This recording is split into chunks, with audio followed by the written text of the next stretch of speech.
Tonight, this deadly storm was officially designated a tornado.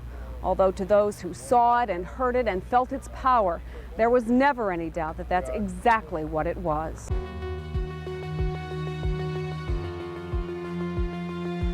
The tornado apparently touched down in Hillsdale and moved quickly through Egremont, Great Barrington, and Monterey.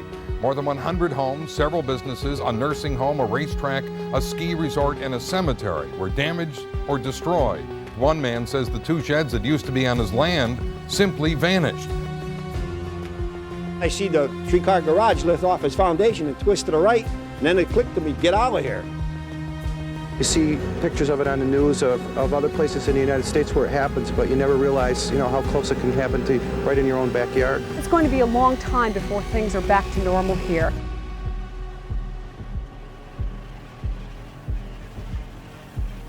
May 29th, 1995, a Memorial Day many probably wish they could forget. A monstrous storm tore through Columbia and Berkshire counties.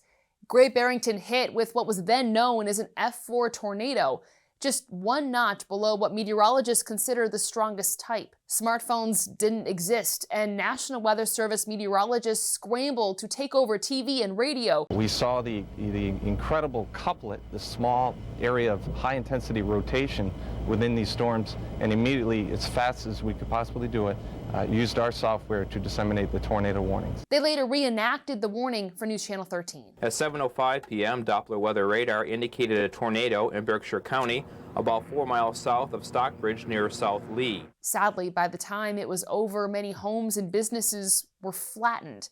3 people were killed, 24 others hurt. By the next day, the National Weather Service made it official.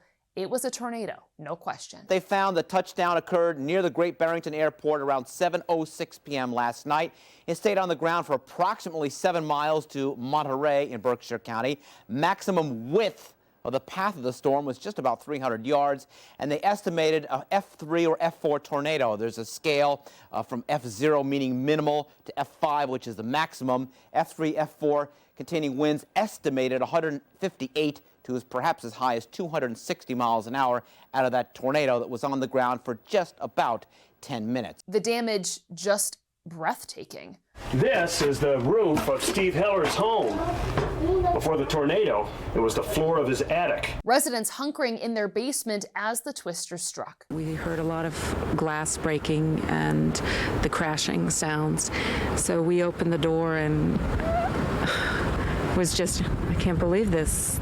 This is not just a storm. Meanwhile, a giant piece of wood impaled a car. Amazingly, the driver survived, eggs still on the back seat intact. Phil Bailey has a closer look at the incredible destruction. It's just unbelievable, the power of that storm. It was every which way, downward pressure in, and everything just moved. Chuck Haddad was knocked unconscious in his home in Great Barrington. The twister flattened his 2-story 3-car garage and lifted his van straight up in the air.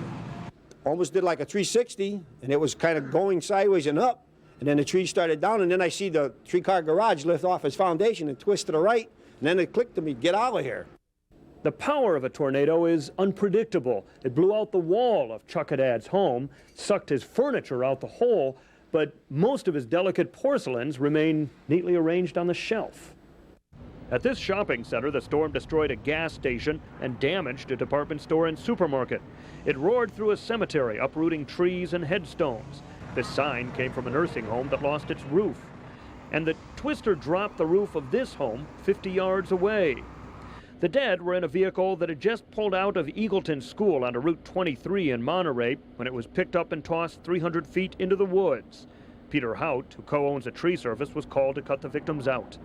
There was parts of the trees that were, inside the car and around the car, and which we had to, because there were victims inside, we had to very carefully cut free. Greater Great Barrington became an instant sawmill. Crews say they're using every chainsaw in town.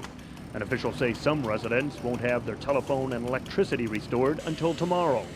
Massachusetts Lieutenant Governor Paul Cellucci flew over the devastation today. It's spectacular because you see trees are knocked down, roofs are off homes, some homes totally destroyed. You come over the hill and the fairgrounds is just everything strewn. But it wasn't just Great Barrington.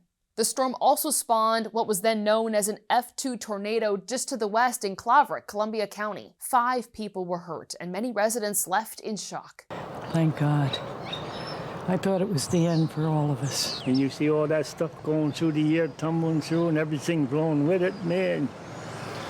You better believe it ain't very nice. This man was sitting in his living room when the roof came off. There was no warning. It was very fast, very quick.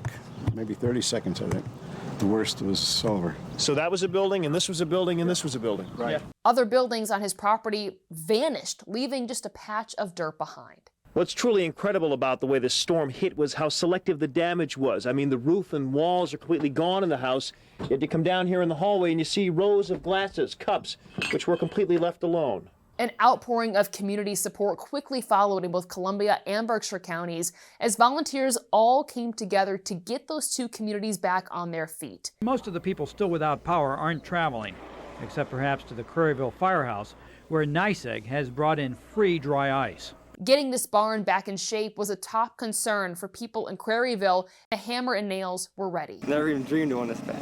So you're going to be remembering this one for a long time. Over in Great Barrington, as the sound of chainsaws and power trucks filled the air, this church held a prayer service for the victims. Then there was a community meal for all the workers and the people whose lives were turned upside down, quite literally. When I got back today at 5 o'clock, the refrigerator was still out, so there was no food, no water. I heard this on the radio and said, well, I might as well come down. This woman said it's just what a community does. This is just a regular little town. This isn't television, this isn't drama, this isn't bad guys shooting one another, it isn't violence. This is what normal people do. This is real life, and this is what people do. Jim Cainberg takes a closer look at the cleanup. It's truly the story of a community coming together. Don Multhrup's home and property were hit hard by the twister. Neighbors and family came from as far away as Vermont to help clear away the debris. To see this many people turn out to help,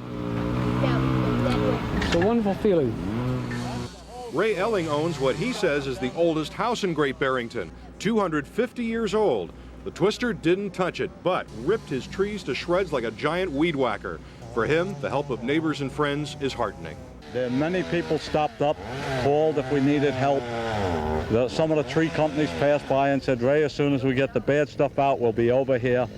And it's a nice community.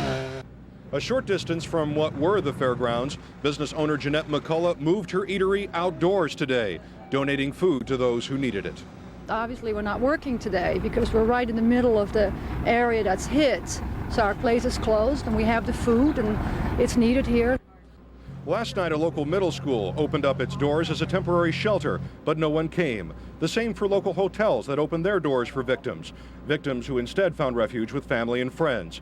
The owners of Carr's hardware store in town were also busy last night, doling out batteries, flashlights, tarps, and water coolers.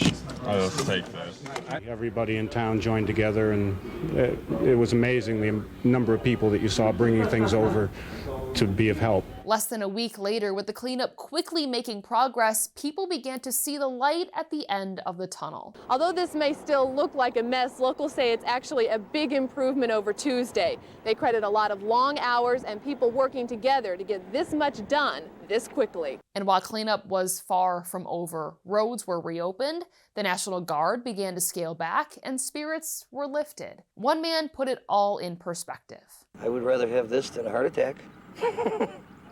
Or anything else. This is just property. Wood, trees, all comes back.